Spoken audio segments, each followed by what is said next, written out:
Hey Nomads, welcome to another episode of Travel Nursing and Allied Life. I am one of the hosts, Dylan Callier. You might recognize me from the New Medical Nomads podcast. And today, talking about a question of how early can I commit to a travel contract? There are changes going on in the market right now for certain professions. And so I thought this was a timely question. And as someone who's taken contracts fairly early as 4 months out from a contract, I did want to talk about this. Ultimately, for this question, you can take a contract as early as you'd like. There's no rules. There's no rules stating otherwise. There's no rules saying, there's a certain timeline that you have to, or we can't have you sign until X amount of time before the start date. There's no rules for that, but it is worth knowing that there is more risk when you take a contract further out. So the normal amount of time to sign on for a contract will vary between each profession. For therapists, it's usually around 4 to 6 weeks.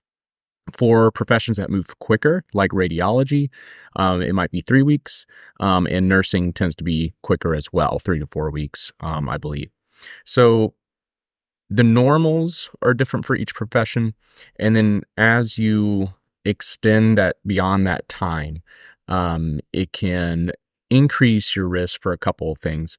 Mostly the big takeaway is the further out you sign for a contract, the more likely something can happen within that time to where the contract gets canceled before you show up. So that's really important to know. So in those rare occasions where there are some, say, states that start planning really far ahead for travelers, this would be something like Alaska, especially during the winter months where they have a hard time getting clinicians into the state. You'll find contracts that are trying to sign up well in advance. That was my specific case for the 3 to 4 month sign on for an Alaskan contract. Harder to get areas. So for therapy, you might see this happen for like states like Colorado and Utah. Typically states that are a little bit more active that therapists just kind of naturally go to. Those you can see contracts pop up early and then get snagged early on and committed to by travelers. So those states might be something as well that would be something you would commit to early on, or an option. For nurses, for radiology, these would be high destination places, thinking like Hawaii, Alaska, kind of just for all professions. You can sign on early for those. And as you commit early on, say that you're in a tough market for like nurses right now, you'll start to see the sign-on time increase because nurses are a little bit more, it's a little more competitive. So nurses are willing to sign on sooner in order to guarantee that contract, guaranteeing quotes, because we're going to talk about that. So just know if you sign on further than the normal time, that gives more time for that client or that hospital or that outpatient clinic to find a permanent person. So once you sign on so far in advance, they no longer have to worry about trying to get someone into the position. Now they're able to take all their resources and focus that on finding somebody for a permanent position. So a typical employee, not a traveler. And this will depend on how fast their orientation is. So if we're talking about a hospital, most orientations around 30 days, a full month. Within that amount of time, you're probably pretty safe because they're not going to have somebody onboarding to start taking care of those patients before that amount of time. Talking about outpatient clinics, especially for therapists, could be as quick as a week. There's a little bit more risk involved with those. So the big important takeaway is the further out that you sign on for a contract, the more risk that it will actually get canceled before you get there. two big important questions to help you navigate and mitigate this risk. One, and they'll both be for the staffing agency. So one, when does your guarantee notice start? When does your 30-day guarantee start? When does your 2-week notice start? Most companies don't have a rule or a contract negotiation with that facility to where there's a guarantee notice before this actual start date. So say you start on February 2nd. If they cancel you on February 1st, the notice is null. There's no penalty involved for that facility, and you're just kind of out of luck. If you read into it, there are some companies out there that the notice doesn't start sometimes even until the first few hours of the job, the first couple days to cover for orientation, those types of things. So it's really important for you to know, when does that 30-day or that 2-week notice actually start. If you do find one that includes before you show up for that contract, excellent. That's a really good sign. However, most likely you're not going to. And so you want to know when that first day starts for that 30-day notice or for that 2-week notice. And that will kind of let you know when you don't have to worry about it anymore. It'll kind of give you a timeline to work towards when prepping for that contract. And then the final big question would be to ask the staffing agency, will your company compensate me if they were to cancel before my arrival? These are the things you're curious about. Are they going to reimburse you for your license or any costs related to getting license or compact privilege in that state?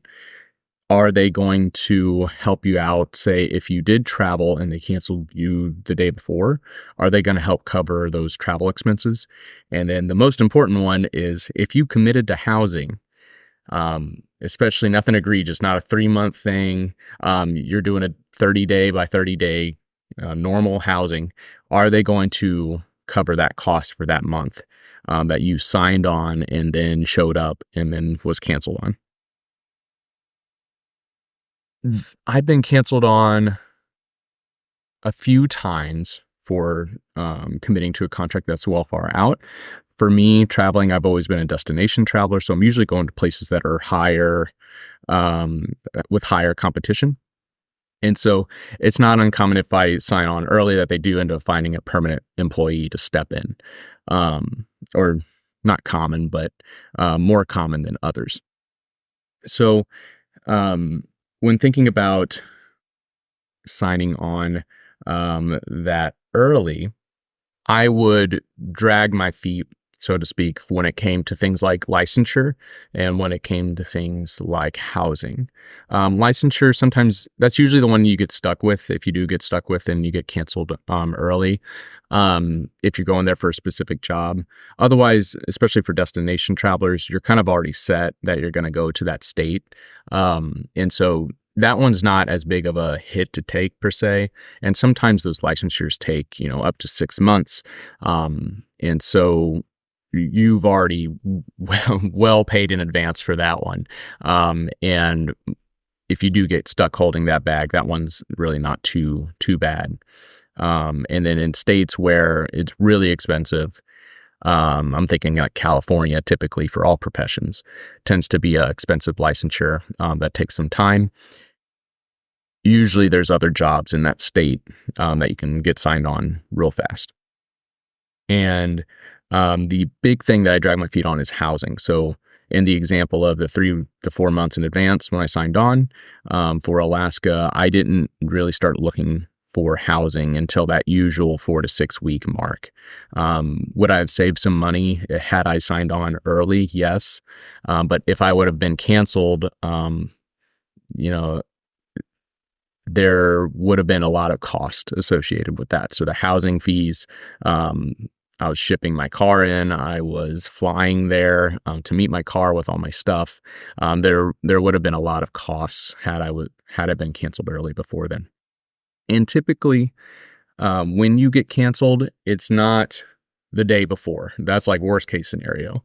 Typically, when you get canceled, it's um, a month out, more than a month, for that type of example. So it's hardly ever a really short notice. Um, but if you happen to have some wiggle room with housing or licensure, it can kind of push that into that time zone that if they were to cancel, that you're okay. You don't have those costs associated either for you or for the company. Um, with companies, you want to ask them, are they going to cover that cost? Um, and you want it in writing. Sometimes you're able to get it put in directly into the contract. Sometimes they cover it in emails. Now, that being said, if you have zero costs and you're canceled, that's going to be much easier to deal with than if you have over $3,000 worth of housing expenses and travel reimbursement that you're trying to work out with your recruiter and your company. Um, the the one where I was stuck holding the bag per se was actually during COVID. So during COVID, there was a big decrease in therapy contracts, travel therapy contracts, specifically for physical therapists. I think we were normally around like 400, 500, and then we dropped down to six total per day in the US. It was very much slim pickings. PTAs, CODAs, OTs that typically have lower numbers anyways, they were non-existent. Um, and the reason for that was the hospitals, when they needed extra help, they were pulling in from the local outpatient clinics um, to keep their employment on. So it really helped out everybody. It was a good situation, except for travel therapists. So um, when you had a contract come on, you just signed on immediately, basically. This one was a North Dakota contract, and I think I signed on 6 weeks in advance. It might have been 8, and I wanted to start that Monday. But I could have drove, I could have made it. I had a week to get there, but they were like, no, we have somebody until this date. And I did drag my feet. I actually specifically for that one, because I'd been seeing others getting canceled on, I was going to use an extended stay hotel. And once I was there, once I hit that date where I didn't have to worry about them canceling on me, for that contract, it was the very first day that I started working. I was going to stay in a hotel until, probably for that first week, and then find another housing option while I was there. And it's a little bit easier to go to places in person, check things out, than it is when you're trying to do it online. Um, and for that one, I was working with one of the bigger companies, and they canceled on me, I think, within 2 weeks. So really close to the date. And immediately the recruiter was like, "Hey, like, so sorry, like you've been canceled." How, making sure that I didn't purchase anything. And the only thing that I didn't travel there, I didn't start renting out any rooms. The only thing I asked for was getting my licensure reimbursed, and it wasn't reimbursed. I was left holding that North Dakota license, which I still haven't used today. I think I let it expire a few years ago. But that is an example of trying to mitigate the risk and dragging your feet, and using that option of a hotel during your first week in order to find housing or to delay committing to a high ticket housing option before your arrival. Last thing is, if you have a large nest egg, you have a large savings, that's going to take stress off of you from having to commit to something that's so far out. We talked about the option for travelers that are destination travelers, and so they're willing to take that risk to sign on well in advance in order to get this dream location. But for the clinicians that are in more competitive fields like physical therapist assistants, occupational therapy assistants, if you find yourself with limited resources and needing a job, that's a recipe for disaster because you're willing to sign on to more risky things in hopes that it works out, and it doesn't always work out. So if you can have a sizable nest egg that you are comfortable, you can wait out, and when you have a contract that's just too risky, you can say no to that and wait for the next one. So that will greatly help you mitigate that risk to where you're not needing to take something right now, and you can push off a few more weeks or a month or whatever it might be. Have yourself a little staycation at home, a fun employment while you're waiting for that next contract that pops up that isn't too much risk on you, the traveler. So those would be the big things. Big takeaway: if you do sign on for a contract in advance, just know there's more risk than the typical 3 to 6 week sign on for a contract, because they might cancel if they find a permanent person before you get there. And then the two big questions are, one, when does that guarantee start of the 2-week notice or the 30-day notice for when they might cancel the contract? And then also, is the company going to compensate you if they do cancel before your arrival for any expenses that you did encounter for that specific job? Remember, your contract is with the staffing agency, not with the facility that you're going to work for.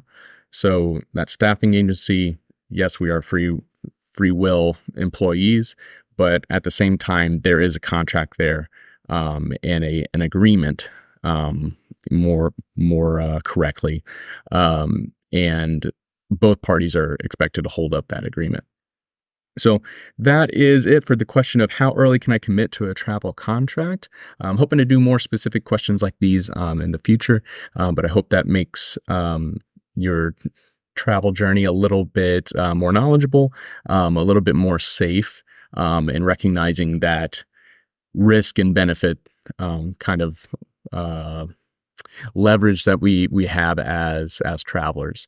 We get an amazing lifestyle, we get really cool places to go to, but along with that, there are risks that come with this travel lifestyle, and that's kind of the ticket to dance to say the things that we have to accept in order to live the lifestyle that we live. So thank you so much. We'll catch you on the next episode, and everybody have safe travels.